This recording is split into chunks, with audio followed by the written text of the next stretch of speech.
But first tonight, it has started. Tech giant censorship over the Voice campaign, just as we feared.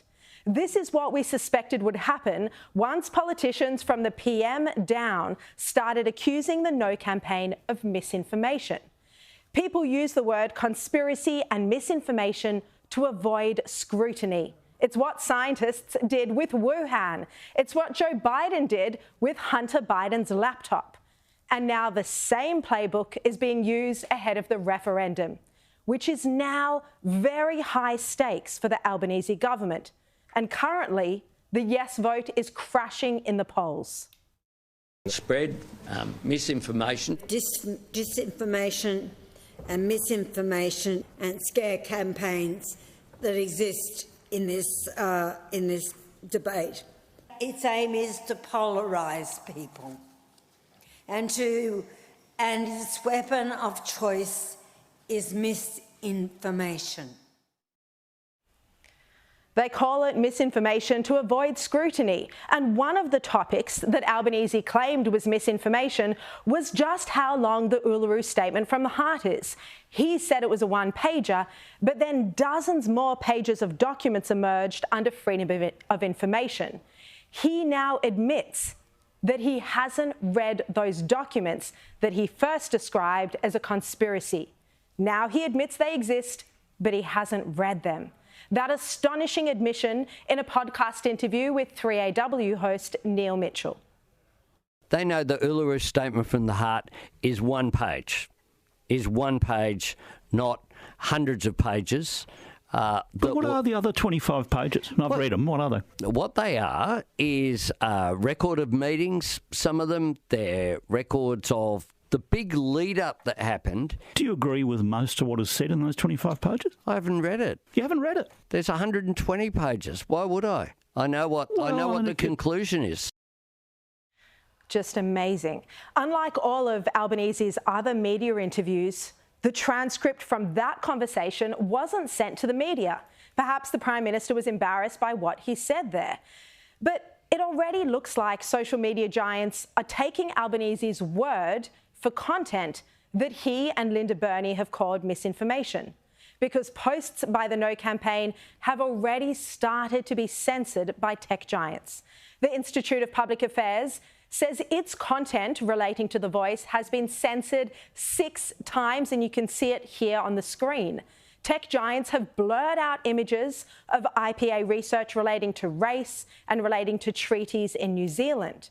And one video that was censored was about censorship itself. And my Sky News colleague Peter Credlin has revealed that she too has been censored by Facebook. The video that was censored was where Credlin spoke about how the Uluru Statement from the Heart is more than just one page, the full supporting documents running to 26 pages or more. And it's a point that Yes campaigner Megan Davis has made numerous times, as you can see here. It's very important for Australians to read the statement. And the statement is also much bigger. It's actually 18 pages. So Megan Davis said that she hasn't been censored, but Peter Credlin saying the same thing, that the Uluru Statement from the Heart is longer than just one page. Well, that was labelled false and misinformation and taken down from Facebook. Plastered on the spot where the video used to be, it now says false information checked by independent fact checkers. And there's a link to a document from RMIT University and, yep, the ABC. Peter Credlin is not taking this censorship lying down, and nor should she. She wrote a column today titled "How Big Tech Tried to Silence My Voice," where she said that the fact checkers simply asserted that the Prime Minister, the Uluru Statement authors and the National Indigenous Australians Agency had denied her claim. She writes that they were completely oblivious to 6 years of previous statements by the authors who said otherwise, and disregarded the NIAA's earlier written confirmation from its FOI legal team that document 14 was indeed the full Uluru Statement. Peter writes that it's wrong for Facebook to cancel views it doesn't like, rather than be the platform for free speech that it used to claim to be and letting people judge for themselves.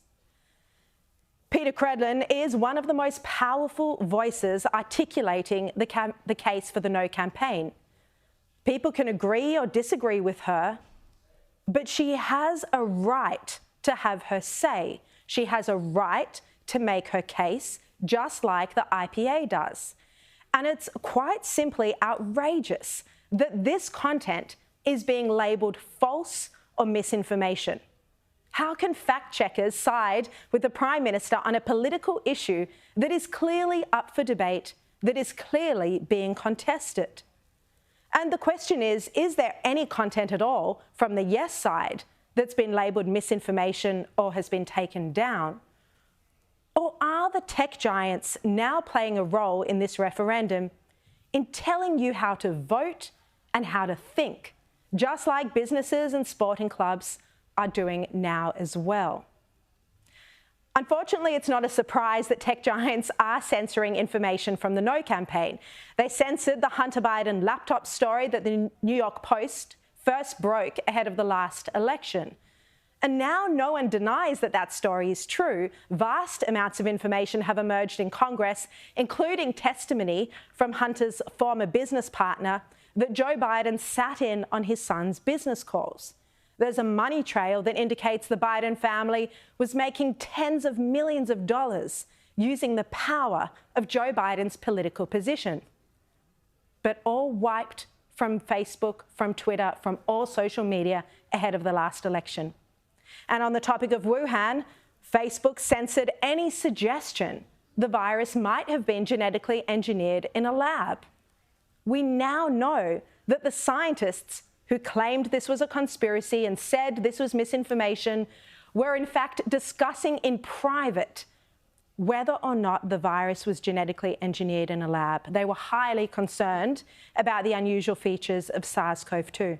And one scientist, Robert Gary, wrote in an email in February 2020, "Accidental release is a scenario many will not be comfortable with, but it would be irresponsible to dismiss the possibility out of hand."